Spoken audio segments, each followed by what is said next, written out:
imagine getting fired from your corporate job, right?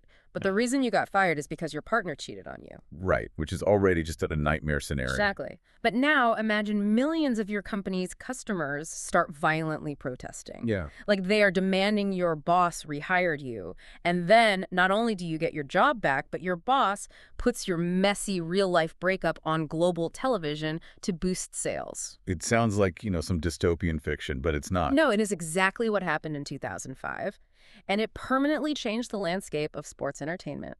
So, welcome to today's deep dive. Glad to be here. Yeah. We have pulled together a massive stack of sources specifically to help you, the learner, understand this crazy moment where reality just completely tore up the script. Yeah, we're pulling from a lot of different places today. We've got wrestling journalism archives, we have historical television ratings, user reviews from the Cage Match database, plus a really deep dive Reddit thread, an academic paper on meta storytelling, and even Lita's own recent YouTube interviews. It's a huge stack. It really is. And our mission here is to map out how a deeply personal, behind-the-scenes scandal was, commodified into this groundbreaking television. Yeah, giving birth to a massive fan rebellion and just kind of exposing the brutal mechanics of an entire industry. Absolutely. But to really grasp the gravity of this, we need to rewind a bit, right? Back to the late 90s and early 2000s, just to set our baseline. Yeah, the context is everything here. Right. So you have three central figures, Matt and Jeff Hardy, the high-flying brothers known as Team Extreme, and alongside them, their manager and fellow wrestler, Lita. And they were huge. Oh, massive. They were this incredibly popular sort of alternative-looking trio that fans just obsessed over. Yeah, they were everywhere. And they're also incredibly close friends, like traveling partners, with another massive tag team at the time, which was Edge and Christian. Right, they were all in this very tight-knit bubble together. Exactly. And the crucial piece of context here is that Matt Hardy and Lita had been dating in real life since 1999. Right, like legitimately dating. Yeah, and their genuine affection for one another was super obvious on screen. I mean, it made fans love them even more. They were really the quintessential beloved couple of that specific era. Yeah. But the reality of a professional wrestler schedule is just, it's punishing. Right, you're on the road constantly. Exactly. So fast forward to 2004, Matt Hardy suffers a severe knee injury. Oh, man. Yeah, requires reconstructive surgery. And that completely takes him off the road for over a year. So he's just stuck at home. Right. He is at home. He's isolated, trying to recover. But Lita, meanwhile, is still traveling like 300 days a year. Wow, that is a recipe for disaster. It really is. And because of their tight-knit friend group, she begins traveling really closely with Edge to sort of, stay safe and have a buddy on the road. Right. But during these long drives and constant flights, a very real Edge and Lita love story began to develop behind the scenes. Oh. Yeah. And an affair started. And Edge, we should probably note, was actually married to someone else at the time. Oh, wow. Okay, so that is a lot of layers of betrayal. Yeah, it was messy. So Matt eventually discovers this affair, and instead of keeping it in the locker room like you might expect in that old school wrestling culture. Right, the whole what happens on the road stays on the road mentality. Exactly. Instead of that, he takes to the early internet. He posts about the betrayal on his personal website for the entire world to read. It's just air it all out. He did. But hey, before we go any further, I want to be crystal clear with you, the learner. Our job today is not to play judge and jury here. No, absolutely not. We are objectively reporting the events as they are documented in our sources. We are not taking sides on the morality of the affair, or condemning Matt's decision to post about it, or endorsing the vitriol of the fans. Right, we're just looking at the facts. Exactly. We are strictly analyzing the blast radius of this pop culture explosion. And blast radius is really the perfect way to frame it, because Matt's internet posts triggered an unprecedented corporate crisis. I can match. Yeah, so World Wrestling Entertainment as immediate reaction was a very traditional corporate response. They fired Matt Hardy for unprofessional conduct. Wait, they fired the guy who got cheated on? Yeah, from an HR perspective, an employee was publicly disparaging his coworkers and damaging company morale. So they terminated his contract, assuming, the the problem was solved. Well, they thought firing Matt would just silence the issue. Exactly. Instead, they accidentally gave the fans a martyr, which triggered a complete hijacking of their live shows. It totally backfired. Big time. I mean, the internet wrestling community was just finding its collective voice on message boards around 2005, and they realized they had strength in numbers. Oh, yeah, they figured out how to mobilize. Right. So every time Edge or Lita came out to the ring, the fans essentially rioted. Lita, who was booked to be this heroic fan-favorite character, was suddenly drowning in deafening chants of, "We want Matt," and "You screwed Matt," like every single night. It was incredibly intense. And the academic paper in our source stack actually provides a brilliant framework for this. Oh, yeah, the meta-storytelling one. Yeah, exactly. It calls this phenomenon meta-storytelling because in wrestling, there is a concept called kayfabe. Right, kayfabe. Yeah, which is the unwritten rule that everything presented on screen is treated as absolutely real by the performers. The paper argues that fans had historically accepted this public subgame, the kayfabe fiction. Sure, you play along with the show. Right. But here, the private subgame, meaning the performers' real lives, entirely overtook the fiction. The fans became what the researchers term spoilers. Spoilers, like ruining a movie ending. Well, sort of. But they weren't spoiling an ending. They were spoiling the company's carefully crafted illusion by weaponizing their insider knowledge. Okay, let's unpack this, because the psychology here is fascinating. It is like a software patch that the users force the developers to install, That's a great way to look at it. The fans were just hacking the live broadcast. But I do have to wonder about the purity of the crowd's motives here. What do you mean? Well, did the fans actually care about Matt Hardy's emotional well-being? Or were they just intoxicatingly addicted to the taboo thrill of breaking the fourth wall? That's the big question, right? And the sources indicate it was a very volatile mixture of both. Okay. I mean, Matt positioned himself beautifully as the wronged everyman, right? The guy who lost his girlfriend and his livelihood while literally recovering from surgery. Yeah, that generates immense sympathy. For sure. But that Reddit thread we analyzed points heavily to the thrill of transgression. Fans realized that by chanting about real-life events, they could strip the power away from a billion-dollar media monopoly. Oh, wow. Yeah, they were dictating the reality of the television show. And their persistence actually paid off. Over 15,000 fans signed an online petition demanding Matt's return. Which was huge for 2005. Massive. So WWE management looked at the deafening crowds, looked at this petition, and realized they had completely lost control of their own narrative. They had nowhere to go. Exactly. If they couldn't suppress the chaos, their only other option was to monetize it. And the pivot was jarring. I mean, immediate. To understand how drastic this was, you have to look at what Lita was doing on television right before this pivot. Oh, this is the craziest part. Yeah, she was trapped in a highly convoluted storyline with this monstrous character, Kane. That Kane storyline is the perfect example of how absurd the fiction was before reality took over. It was so bizarre. I mean, Lita was being forced to marry Kane against her will. Then she suffered a storyline miscarriage. And then another wrestler, Gene Snitsky, literally punted a plastic baby doll into the crowd. I still can't believe that actually aired. Right. It was pure, unfiltered soap opera madness. It required this massive suspension of disbelief. And WWE just scrapped all of that overnight. Just dropped it entirely. Yeah, the writers, the people responsible for booking the direction of the show, officially paired Lita with Edge. Wow. They took the real-life Edge and Lita love story, the very thing the crowd hated them for, and made it their actual on-screen identity. That is so bold. Yeah, they became this arrogant, untouchable power couple. And to pour gasoline on that newly controlled fire, WWE secretly negotiated a new contract with Matt Hardy. Which brings us to July 11, 2005. This is where reality officially hijacks the script on live television. Oh, this segment is legendary. Right. Matt Hardy jumps the security barricade on Monday Night Raw, dressed in street clothes, and just brutally attacks Edge. Out of nowhere. Out of nowhere. But the defining detail of this moment isn't just the physicality, it's the dialogue. Right, what he actually said. Yeah, Matt looks into the camera and completely refuses to use their stage names. He screams at Edge, calling him Adam, and calls Lita Amy. And the production team executed this masterfully.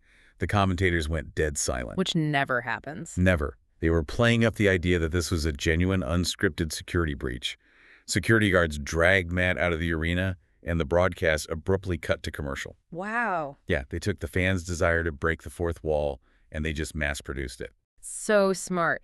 But the ultimate blurring of those lines happened on a WWE internet talk show called Bite This. Oh, yeah. It was this incredibly tense, unscripted live broadcast where Matt literally called into the show over the phone while Lita was sitting in the studio as the guest. It is uncomfortable to watch even now. It really is. And Matt's core argument there was that because they were public wrestling celebrities and because their relationship had been a cornerstone of their on-screen personas for years, he had every right to defend himself in the public square of the internet. And Lita's counter-argument was really grounded in just human decency. Right. She maintained that regardless of their celebrity status, this was a deeply personal failing between human beings who loved each other. Yeah. She felt it shouldn't have been a spectacle. It should have been handled privately, face-to-face, away from the message boards. And sitting right in the middle of this emotional crossfire is Edge. Yeah. And what's fascinating here is how he processed the commodification of his own life. According to those retrospective interviews in our stack, Edge recognized that the damage to his reputation was already done. Right. He couldn't unring the bell. Exactly. So his mindset shifted into a purely pragmatic survival mode. His philosophy was basically, we're in the mud, let's make some money together, and hopefully out of this we can become stronger performers and stronger people. It is a staggering level of compartmentalization. Truly. But he recognized that professional wrestling is a machine that runs on emotional heat. If the audience hates you, you give them more reasons to hate you. Right. You take that real-world animosity and you channel it directly into the product. Which leads us to the inevitable climax. The real-life tension couldn't just live on internet forums and talk shows. It had to be physically settled in the ring. Obviously. So they engaged in a series of incredibly violent matches, culminating in a legendary steel cage match at the Unforgiven pay-per-view in September 2005. And the psychology of this match was completely different from a standard wrestling bout. How so? Well, the goal wasn't just to pin the opponent's shoulders to the mat to win a championship. The goal was to inflict suffering. Yeah, I was digging through the cage match database, reading the user reviews for this bout, and the imagery they use is really striking. The word visceral pops up over and over. Yeah, that makes sense. Reviewers noted how Edge wasn't just executing wrestling holds, he was throwing desperate, wild punches. Edge ends up getting cut open wearing what wrestling fans call a crimson mask, which just means his entire face was covered in blood. It's gruesome. The intensity was terrifying, and at one point, Lita tries to intervene, and Matt hits his signature move, the Twist of Fate, directly on her. Oh, man, and the crowd reaction to that moment is deafening. Just insane. It was the exact catharsis the audience had been demanding since the scandal broke. Yeah. They wanted to see the perceived villains punished. And the finish of the match is iconic. Matt climbs to the very top of the steel cage and hits a massive, high-risk leg drop onto Edge for the victory. Right. It was physically brutal and emotionally resonant. The fans got exactly what they wanted. But, wait, I want to pause here. Okay. Matt wins the brutal cage match, which is the emotional peak of the story. Yet a few weeks later, Edge actually wins the overall feud in a loser leaves Raw ladder match. Yeah, I did. So Matt is banished to the secondary SmackDown brand while Edge and Lita stay on the flagship show. That seems entirely counterintuitive. Why would the writers have the real-life victim lose the fictional war in the end? It feels weird, right? Wow, was WWE just looking at the corporate math here? You've hit the nail on the head. It all comes down to long-term corporate investment. This feud, which was built entirely on real-world pain, was the catalyst that transformed Edge into the rated-R superstar. He became the most valuable, most despised villain in the entire industry. WWE management looked at their roster and saw Edge as a main event franchise player, someone who could carry the company and draw millions in pay-per-view revenue. I see. But Matt Hardy, despite his immense popularity and all that sympathy from the crowd, he was viewed by the executives as a reliable mid-card act. Mid-card, meaning not the main attraction. Right. He was someone who could put on a great match in the middle of the show, but he wasn't the guy they wanted on the promotional posters. That is a brutal reality check. Yeah. You suffer this incredibly public humiliation. You successfully rally the entire global fan base to your side. You generate massive revenue for the company that literally fired you. Yep. And when the dust settles, you still end up playing second fiddle to the guy who wronged you. It perfectly illustrates how the corporate machine operates. Yeah. It consumes raw, messy human emotion, processes it through the lens of profitability, and then dispenses whatever narrative best serves the bottom line. The truth doesn't matter. The trajectory of the highest-earning character does. And speaking of the highest earners, while Edge's career achieved astronomical success, I mean, winning multiple world championships and entering the Hall of Fame. Yeah, he became a legend. Right. But the real-life toll this storyline took on Lita was devastating. The sources pull back the curtain on a glaring, deeply ingrained industry double standard here. This is the really dark side of the story. So to fully cement Edge and Lita's status as the ultimate villains after Edge finally won his first WWE Championship, the company booked a live sex celebration segment in the middle of the ring. Yeah, which was designed to be the ultimate provocation. A bed was literally placed in the center of the ring, and they engaged in simulated intimacy on live television until they were eventually interrupted by the heroes, Ric Flair and John Cena. And strictly from a television metric standpoint, it was a massive success. The segment drew a 5.2 rating, making it the highest-rated quarter hour the show had seen in over a year. Huge numbers. Right. But here is where it gets really interesting and, frankly, heartbreaking. In a recent YouTube interview with broadcaster Renee Paquette, Lita offered her reflections on that exact time period. And she did not hold back. She didn't. She revealed that she absolutely, vehemently did not want to do that live sex segment. She voiced her discomfort back in 2005, but she was entirely ignored by management. Yeah, reading her quotes from that interview is really sobering. She describes a profound sense of isolation. She felt intensely judged by every woman in the locker room, and she felt the men in the back were quietly judging her as well. That sounds awful. And the abuse she received from the fans wasn't standard wrestling heat. When fans boo a typical heel or wrestling villain, it's usually a fun pantomime interaction. Right, part of the show. But the vitriol directed at Lita was deeply personal, aggressively misogynistic, and relentless. She confessed that out of deep shame for the affair, she felt she actually deserved the horrific things being screamed at her. The psychological weight became so heavy, she admitted she didn't want to wake up in the morning. It's just tragic. And the cruelest irony is that because WWE controlled the television microphones and the narrative structure, she had absolutely no platform to tell her side of the story or explain her mental state to the audience. She was totally silenced. Yeah, the pressure became insurmountable. She quietly retired shortly after in late 2006, and her character was just written off television without any dignified explanation. Which really exposes a massive societal double standard that Lita herself highlights in the interview. Oh, absolutely. She astutely points out that years later, men involved in various public wrestling scandals, whether it's Edge, Matt Hardy, or CM Punk, they are rarely hounded about their past romantic lives. No, nobody cares. Like the industry and the fans allow them to move on. Their pasts are treated as non-issues. Yet Lita's social media feeds are still, 2 decades later, flooded with derogatory comments about 2005. It raised like Lita was forced to carry the PR debt of the entire scandal, while Edge walked away with all the profits. That's a great way to put it. I mean, it takes two to tango, but only one got fed to the wolves. Edge gets to evolve into the cool, calculating, rated R superstar, while Lita is branded with a permanent digital scarlet letter. And the Reddit thread we reviewed actually debates this exact dynamic. Really? What do they say? Well, many users argue that Lita was one of the greatest heel managers of all time, specifically because her presence exposed the hypocrisy of the fan base. Oh, that's an interesting take. Yeah, the fans claimed to hate her for being superficial eye candy, yet they were the ones reducing her entirely to her personal life. They completely ignored the fact that she was a trailblazing athlete. Yeah. A woman who revolutionized aerial wrestling and put her physical health on the line for their entertainment every single night. Right. So what does this all mean for us today? When you step back and look at the entire saga of Edge, Lita, and Matt Hardy, it stands as a masterclass in crisis public relations, but also as a terrifying time capsule of early internet culture. It really is a time capsule. It highlights the immense, often hidden personal cost of commodifying reality for entertainment. The internet wrestling community got the gritty, dramatic television they demanded. The WWE got their massive rating spikes. Everybody got what they wanted except the people involved. Exactly. The human beings at the center of the storm had to navigate genuine, life-altering emotional trauma on a global stage without a net. And it is a testament to their resilience that they survived the fire.